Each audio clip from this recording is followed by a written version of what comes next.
Welcome to the Pencil Bob channel. I hope you enjoy my stories. I saw the fine notice in my mailbox. It was a yellow slip, bright and annoying. It was for my mail post. The rules said it had to be painted a specific shade of beige. I had painted it a light sand color.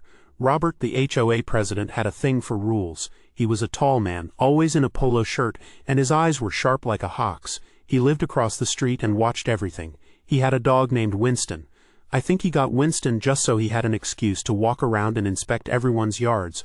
I walked across the street and rang his doorbell. Robert opened the door, a tight smile on his face. "Dave," he said. His voice was too cheerful. "To what do I owe the pleasure?" I held up the yellow slip. "This notice. My mailbox post. It's a fine for being the wrong color. Are you serious? The color is specified in the community covenants," he said, his smile not moving. "It's a different tone. The shade is off by a few degrees. It's sand color, Robert. Just like the rule says. This is ridiculous." He crossed his arms. "It's not my call. The board votes on these things. It was a unanimous decision. You have to admit it looks a little bright." "Bright? It's practically the same color." "How much is this going to cost me?" "You'll have to check the notice. The fee schedule is listed on the back." I looked at the back. It was $100. $100 for a paint color. My jaw tightened. $100 for this? Robert, that's insane. It's a tiered fee structure. The fine increases with each day of noncompliance. I suggest you get it repainted quickly. I shook my head. "I'm not paying this. I'm going to appeal it. You can appeal to the board at the next meeting. It's next Tuesday. Be prepared to present your case. The board's decision is final, of course." He closed the door. Not a slam, but a firm click. It was his way of ending the conversation. I stood there, staring at the closed door. I felt a knot form in my stomach. This was more than just a paint color. This was Robert flexing his power. The next Tuesday I went to the meeting. It was held in the small community center. The air was stuffy. Robert was there, along with the other board members. There was Frank, a quiet man who rarely spoke. Then there was Lisa, who just smiled and nodded at everything Robert said. And finally Karen Featherstonehow, the treasurer. She was a small woman with a tight bun and a clipboard she held to her chest. She looked worried. Her eyes darted around the room. She was wearing a thick sweater, even though it was hot outside. Robert called the meeting to order. He rattled off a long list of minor infractions and the corresponding fines. He talked about new landscaping rules. He made it seem like he was doing a great job. He looked at me a few times, a little smirk on his face. He knew I was there for my paint fine. When it was my turn, I went up to the front. I showed them a paint swatch. I explained that the color was within the accepted range. I brought up a printed copy of the covenant text and the color swatches that were supposed to be used. I made a solid case. Karen was quiet. She kept looking down at her clipboard. Frank just sat there, and Lisa kept her little smile.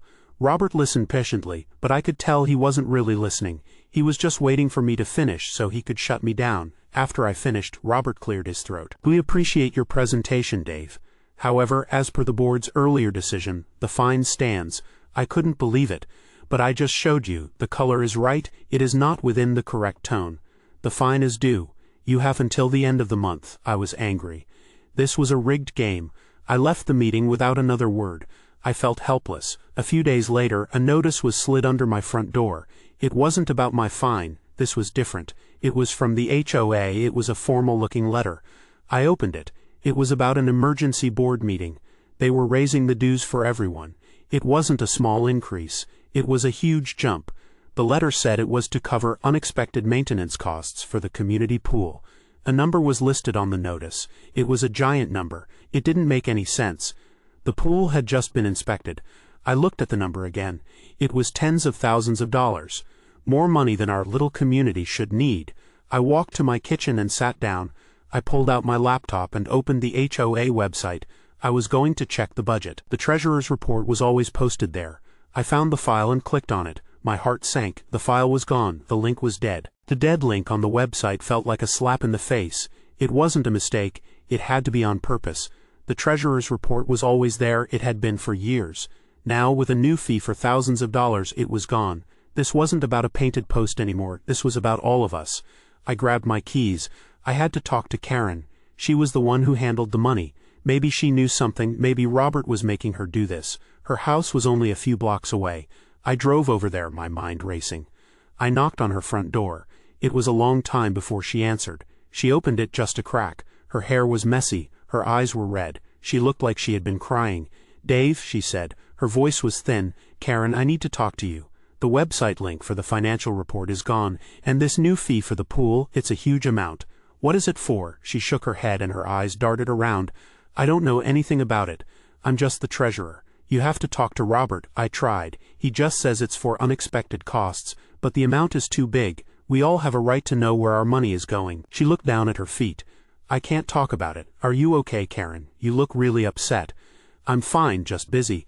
I have a lot of work to do. Look, you need to leave. I can't talk about any of this." She started to close the door. I put my hand on it. "Wait, what's going on? Did something happen to the money? Did someone take it?" She flinched. She looked at me for a long moment, her eyes wide with fear. Then she slammed the door in my face. The lock clicked. I stood there for a minute staring at the door. Her reaction wasn't normal. She was hiding something. She was terrified. I went back to my car, frustrated. I couldn't get answers from the board. I couldn't get them from Karen. I needed to find a different way. I thought about who else in the community might know something, who was old school, who would remember things. I drove to the house of an older man named Stan. He had lived in the community for 30 years. He was known for complaining about everything, but he knew the history of the place. He was in his yard, watering his rose bushes. "Stan," I called out as I got out of my car. He looked up. "Dave, what's wrong? You look like you just saw a ghost." Something like that. "The HOA just raised our dues by a crazy amount for unexpected maintenance. Have you heard about it?" Stan snorted. "Heard about it. I got the notice. Robert's a greedy snake. They've been raising dues for years, but this is a new low. I went to the website. The treasurer's report is gone. And Karen, the treasurer, wouldn't talk to me. She looked like she was in trouble." Stan stopped watering his flowers. He leaned on his cane. "I wouldn't be surprised. This isn't the first time Robert has pulled something like this. A few years ago, when the pool was renovated, he and the last treasurer were really pushing a certain company. They said it was the only one that could do the job. A company called Blue Sky Pools." "Blue Sky Pools?" I asked. "Yeah, they charged a fortune. People complained about it. I remember the board meeting where they approved it. It was a big fight, but they went ahead anyway. Robert said they were the most reliable. I found it strange that a local company would be so expensive." "You think Robert is still using them?" I asked. "Maybe, maybe not. But he definitely has a history with them. He got a lot of things from that deal. I heard he got a brand new truck soon after, but that's just a rumor." My mind started spinning.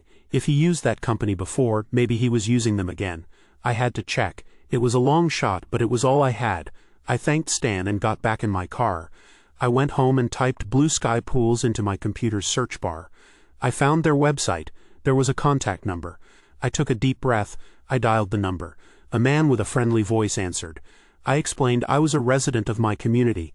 I told him the HOA was raising our dues for work he supposedly did on our pool. I wanted to confirm the work. The man on the other end of the line was quiet for a long time. Then he laughed. It was a hollow laugh. "Son, we haven't done any work for your HOA in years," he said. "And we certainly didn't do any recent work on your pool. The last time we even talked to someone on your board was a few months ago. It was the treasurer, Karen. She was asking for some quotes for a few projects, but nothing ever came of it. In fact, she canceled the request for a quote right after she got it. She said they found a different company. She was very nervous on the phone. Very nervous. My heart was beating in my ears. She asked for quotes, but they didn't hire you." "No," he said. "They didn't. In fact, she said the project was on hold." "Hold on. Let me look at our records." I waited. The silence on the other end felt heavy. Then I heard a keyboard clicking. "Hold on a minute. This is strange," he said. "According to my notes, she called a few months back and asked for a full quote. Then she canceled it. But a few days later, I got a wire transfer notification. A huge one. It came from your HOA's account. It said the wire was for a canceled project. But there was no record of it in my system. It was like they sent me a ton of money by mistake." "What did you do?" I asked. My voice was a whisper. I tried to call her back, but she never answered. "I sent the money back. It was too much money to ignore. I thought maybe someone made a mistake." He sent it back. I gripped the phone tighter. "Can you tell me how much that was?" He read the number out to me. It was the exact amount listed on the emergency fee notice. I had found the money trail. The contractor continued. "I had a gut feeling something was wrong. So I took a screenshot of the transaction before I sent it back. I was going to call the police, but I figured it was a clerical error and they would fix it. I have the screenshot somewhere. But the money came from your HOA." My mind was reeling. I had proof. Not just a suspicion, hard proof. This wasn't just a cover-up. It was a massive theft. They were trying to raise dues to cover the stolen money, and they almost got away with it. The contractor's information was everything. It connected everything: Robert's control, Karen's fear, the missing money, the dead link. I knew what I had to do. I had to expose them all. But I couldn't just tell people, I had to show them. I needed that screenshot. I needed to get my hands on it no matter the cost. My hands were shaking as I hung up the phone. The contractor had given me his address. He said I could come by any time to get the screenshot. I had to get it. This wasn't just a suspicion anymore. It was real. They were thieves, and they were trying to steal from all of us. I had to stop them. I had to show everyone the proof. I drove over to the contractor's office, a small building on the other side of town. He was an older man, a bit gruff, but he seemed honest. He shook my hand and pulled up the file on his computer. There it was, a screenshot of the wire transfer, the exact amount on the fee notice, and it was sent from our HOA's account. He printed it for me. I put the paper in my pocket. It felt heavy. It was all the proof I needed. I couldn't wait for the next board meeting. I had to do something right now. I went home and made flyers. Emergency community meeting, they said in big bold letters. Get the truth about your money. I put the date and time on them for that night. I slipped one in every mailbox. I made sure Robert saw me doing it. He came out of his house and watched me. He didn't say a word. He just stared. His face was a mask of cold anger.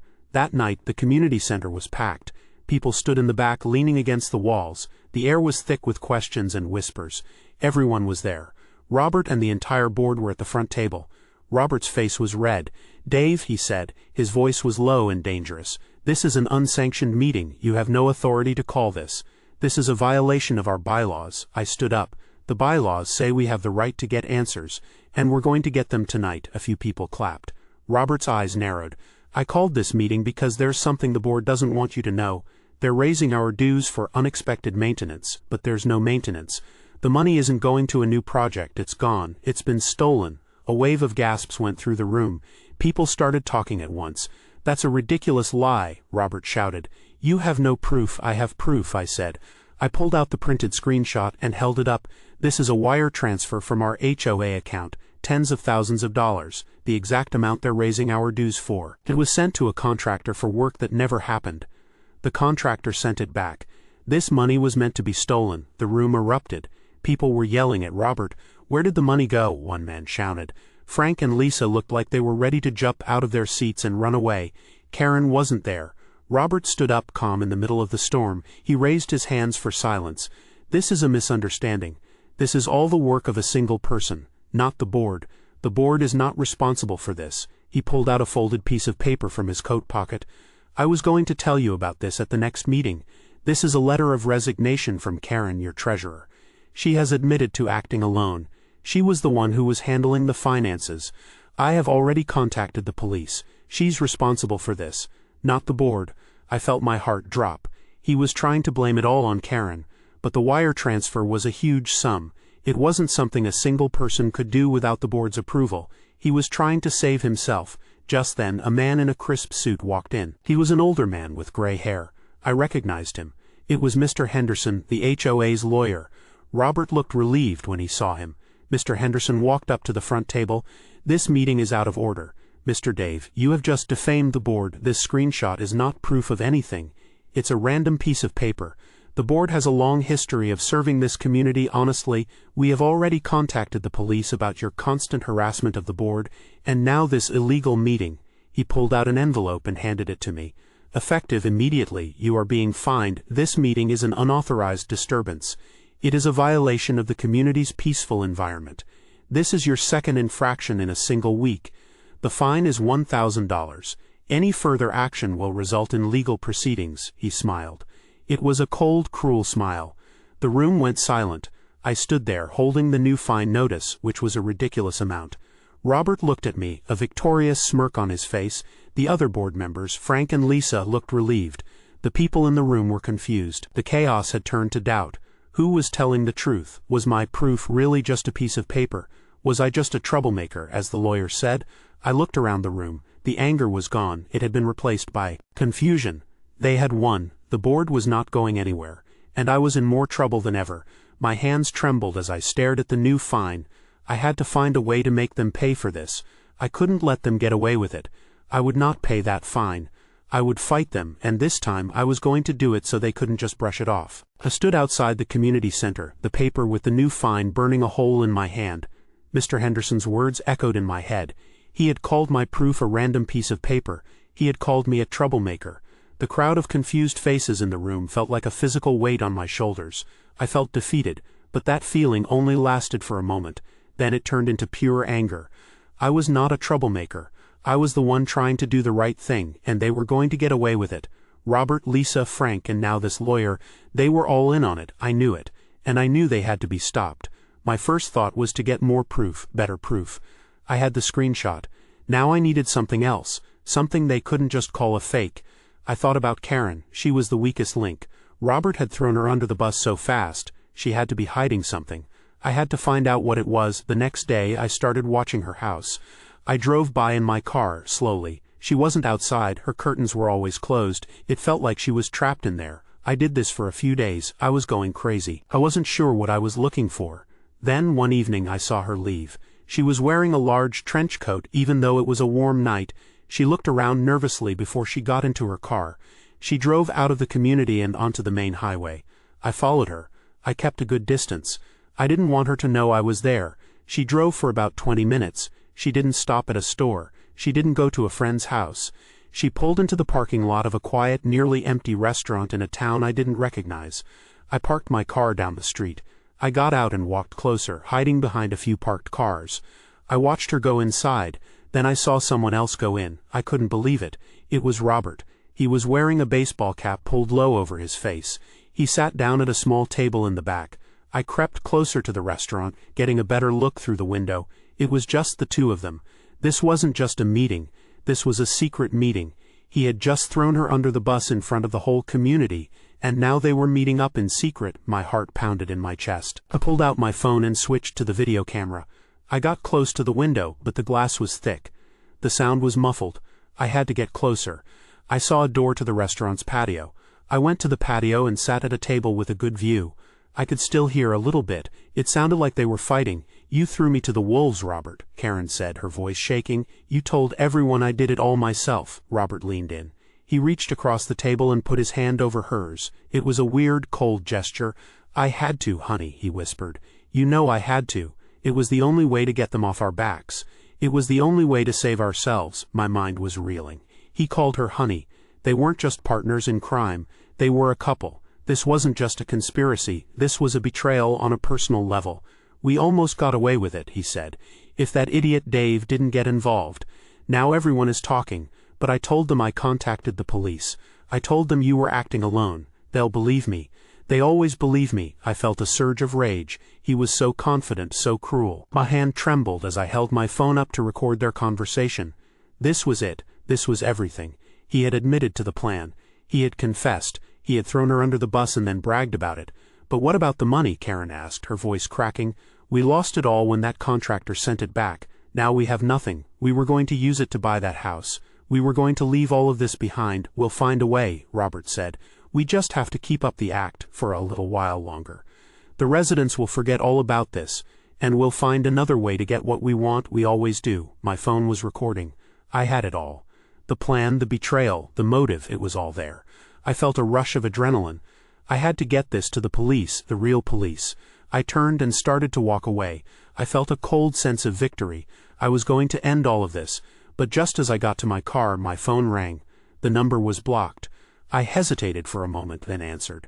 A deep, gravelly voice spoke. "Dave, we know what you're doing." My breath caught in my throat. I looked around. I didn't see anyone. The voice continued. "You need to stop right now. We know you are causing trouble, and we will not tolerate it. We will not be blackmailed. You are going to regret this." The line went dead. I stared at my phone, the threat hanging in the air. This wasn't Robert. It wasn't Karen. It was someone else. Someone who was watching me. Someone with more power than I could have imagined. I had just found a deeper layer to this conspiracy, and they knew I was onto them. The call ended. The silence that followed was worse than the threat. They knew. Someone else, some group knew what I was doing. Robert and Karen weren't alone. This wasn't just a simple case of embezzlement. This was something bigger. My hands were shaking, but the fear was overshadowed by a cold, hard resolve. I had the recording. This was my only chance. I didn't go to the police, The voice had felt too powerful, too confident that I couldn't do anything. I went to the one place that thrives on chaos. I found the number for a local investigative news reporter. Her name was Amanda. She had a reputation for digging into stories no one else would touch. I called her and told her I had a story about a corrupt HOA. She told me to meet her in a coffee shop the next morning. The next day I sat across from Amanda. She was a woman with a sharp look and no patience for small talk. I played her the recording. Her face, which had been bored just a moment before, went completely still.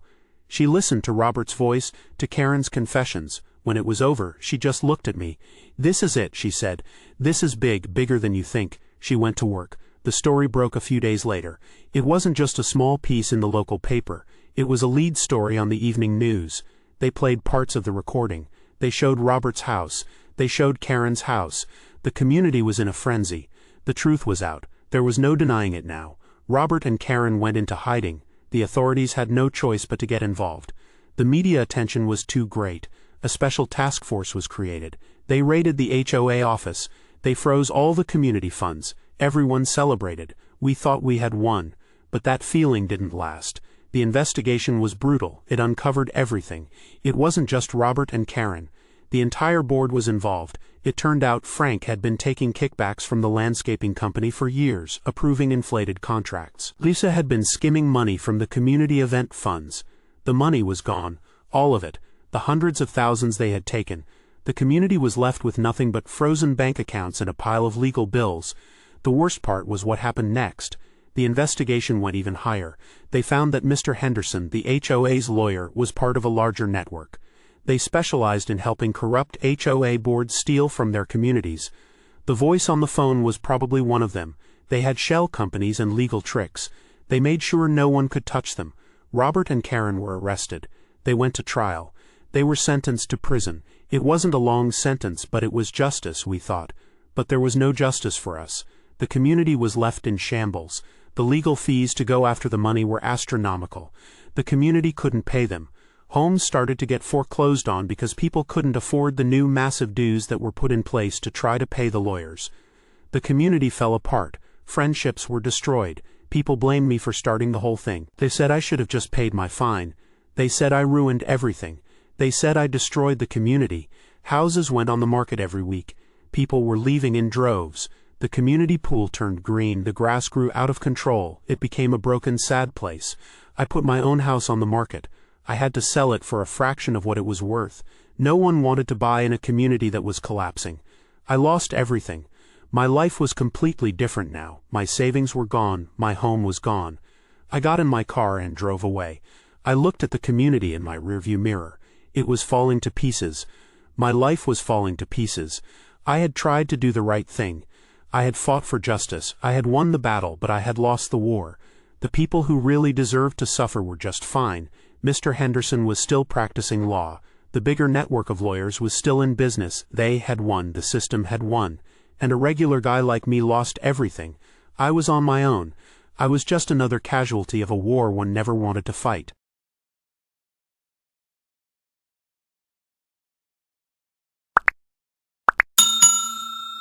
I would like to thank you for watching the video to the end.